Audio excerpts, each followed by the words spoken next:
बात। आज की इस विद्वत सभा को प्रणाम।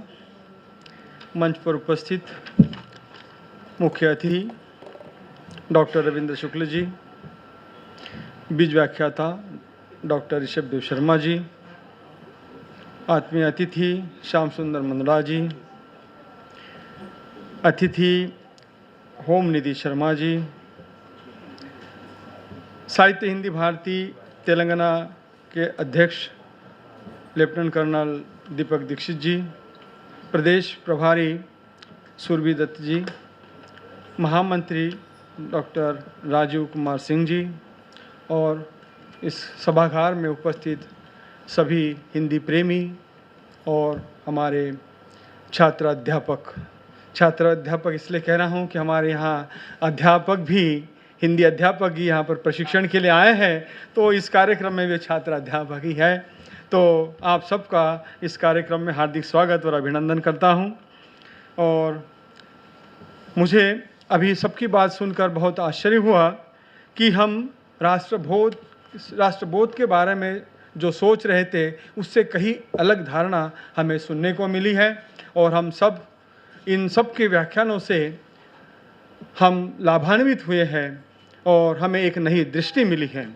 जैसे बताया सर ने कि सनातन धर्म मानवता की बात करता है, ना कि जाति धर्म की बात करता है।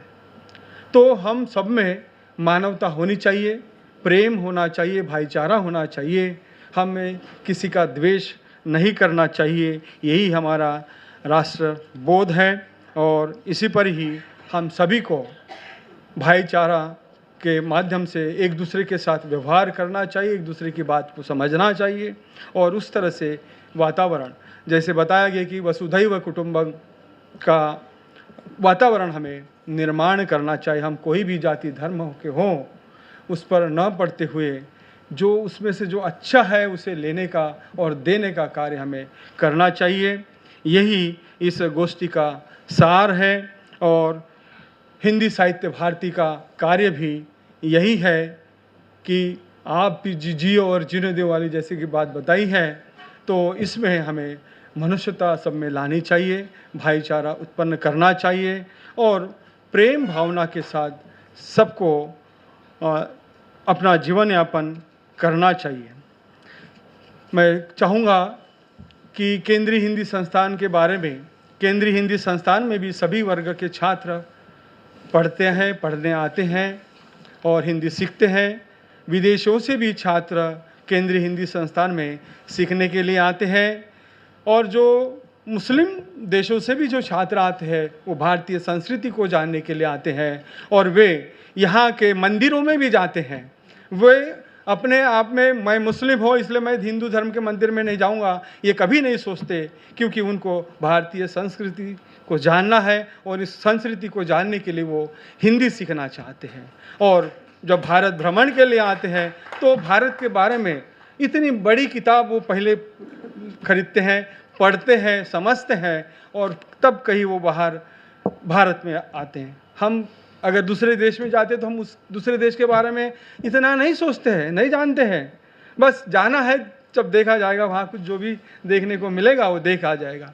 तो इस तरह से नहीं, कहीं जाना है हमें तो उसके बारे में कुछ पढ़ना ज़रूरी है, अभ्यास करना ज़रूरी है, उसके बाद ही हमें आगे बढ़ना है। तो ये हम उन छात्रों से भी सीखते हैं, उन लोगों से भी सीखते हैं और इस तरह से यहाँ पर जब कहीं बाहर से लोग आते हैं तो भारतीय संस्कृति को जानते हैं, गांव में जाते हैं। जैसे मैं केंद्रीय हिंदी संस्थान के आगरा में विदेशी विभाग का विभागाध्यक्ष रहा हूँ। करीब 50 से 60 देशों के विद्यार्थी वहाँ पढ़ने आते थे। जब उन्हें हरिद्वार की ओर घुमाने लेके जाते थे, शैक्षिक भ्रमण में लेके जाते थे, तो वहाँ पर हम गांव में लेके जाते थे। वहाँ गांव के लोग हमारे इन छात्रों को अपने घरों में बुलाते थे और वहाँ की संस्कृति के बारे में बताते थे। जैसे कि हम गए वहाँ पर हिंदू हेरिटेज फाउंडेशन, आपने नाम सुना होगा, वो ये प्रबंध करते थे और स्वामी रामदेव बाबा जी का जो पतंजलि है वहाँ पर रुकाते थे और वहाँ पर सुबह वह योगा भी करने जाते थे, उसके बाद जो देश में जाकर भी इसकी बात करते हैं। तो इसी के साथ मैं अपना वक्तव्य समाप्त करूँगा, क्योंकि अभी आगे भी सत्र होने वाला है। तो मैं अपनी वाणी को विराम देता हूँ। बहुत बहुत धन्यवाद।